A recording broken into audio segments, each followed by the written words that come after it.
இந்திய அரசாங்கம் இலங்கை வரலாற்றில் மிக பெரும் பலத்தின் ஆட்சிக்கு வந்திருக்கிறது. ஆனால் 6 மாதத்துக்குள்ளே பொருளாதார துறையில் திக்குமுக்காடி இருக்கிறது. அரசாங்க செலவை குறைக்கிறோம், ஊழல்வாதிகளை ஒழிக்கிறோம், ஊழல் செய்தவர்களை வழக்கு போட்டு சிறையில் அடைக்கிறோம் என நண்பர் அனுர கொள்கை சரியானது. நான் இரு கருகையும் உயர்த்தி அதுக்கு ஆதரவு அளிக்கிறேன், பிரச்சனை கிடையாது. ஆனால் இது மட்டும் அரசாங்கம் அல்ல.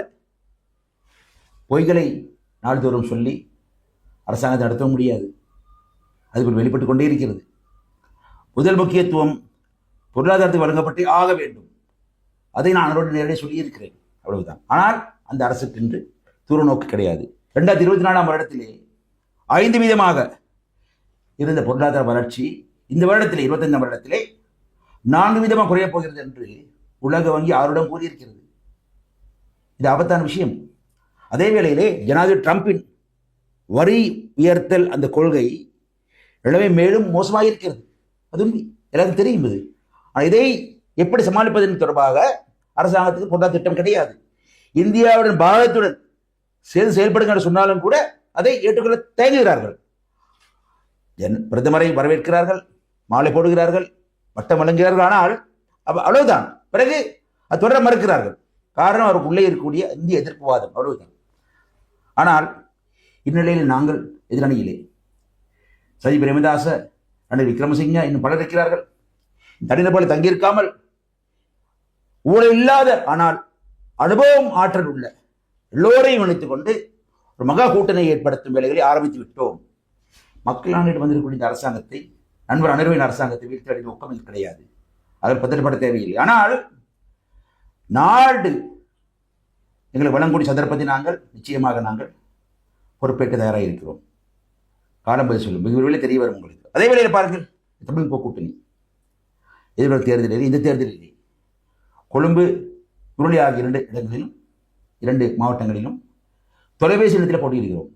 ஏனைய ரத்னபுரி, கேகாலை, மாத்தலை, பதுளை போன்ற இடங்களில் எல்லாம் நாங்கள் சொந்த சின்னங்களான ஏணி அல்லது மண்வெட்டி அல்லது அரிவாள் அல்லது மின்சூர் சின்னங்களை போட்டியிடுகிறோம். மறந்துவிட்டேன், டெலிபோன் சின்னத்திலே கம்பாயில் போட்டியிடுகிறோம். சரிதானே?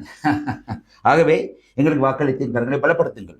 கடைசியோடு சொல்ல வேண்டும், கொழும்பு மாவட்டம் என்பது அரசியல் முடிவுகளை எடுக்கும் ஒரு முக்கியமான மாவட்டம், தலைநகர் மாவட்டம். இங்கே தான் ஜனாதிபதி இருக்கிறார், பிரதமர் இருக்கிறார், அமைச்சர்கள் இருக்கிறார். மட்டுமல்ல, நான் தெளிவான உறவுகளை கொண்டு நடத்தி கொண்டிருக்கக்கூடிய எங்கள் அயல் நாடுகள், சர்வதேச சமூகம், இந்தியாவாக இருக்கலாம், அமெரிக்காவாக இருக்கலாம், ஐரோப்பிய யூனியனாக இருக்கலாம், ஜெர்மனியாக இருக்கலாம், இங்கிலாந்தாக இருக்கலாம், எல்லாம் இங்கே செயல்பட்டுக் கொண்டிருக்கின்றார்கள்.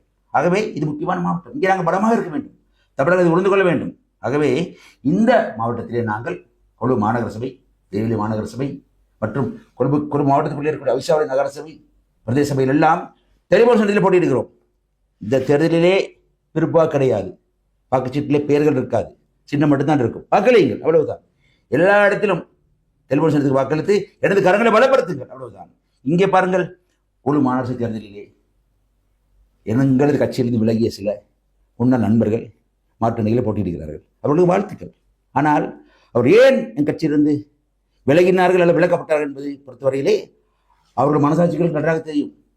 யாருக்கு மறைத்த மனசாட்சிகளுக்கு மறைக்க முடியாது, அவர் தெரியும். அவ்வளவு அதை விட்டு விடுகிறேன். ஆனால் கொழும்பிலே தமிழர்கள் துன்பப்பட்ட பொழுது, துயரப்பட்ட பொழுது, கடத்தப்பட்ட பொழுது, கொலை செய்யப்பட்ட பொழுது தெருவில் போராடி வரலாறு எனக்கு இருக்கிறது.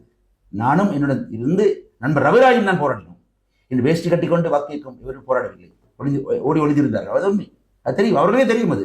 ஆகவே தமிழர்களுக்காக குரல் கொடுத்து போராடி நிமிர்ந்து நின்று தூரப்பார்வையுடன் பேசி ஆழ்மையுடன் அயலக மற்றும் சர்வதேச உறவுகளுடன் தலைவருடன் பேச்சுவார்த்தை நடத்தி செயல்படும் ஒரு தலைமை தேவையா, அல்லது ஏதோ தாங்கள் தமிழர்கள் இந்த காலத்தினாலே வாக்கு கேட்டு வரும் மாற்றடையில் இருக்கிறார்கள், ஆளுங்கட்சியிலும் இருக்கிறார்கள், எதிரடியிலும் இருக்கிறார்கள், எங்கேயும் இருக்கிறார்கள், அவர்கள் தேவை என்பதை இப்படி செய்யுங்கள். ஆகவே இதை நான் மட்டுமல்ல தொழில்நுட்ப கூட்டத்தில் செய்வோம், நடுவர்களுக்கு செய்கின்றோம்.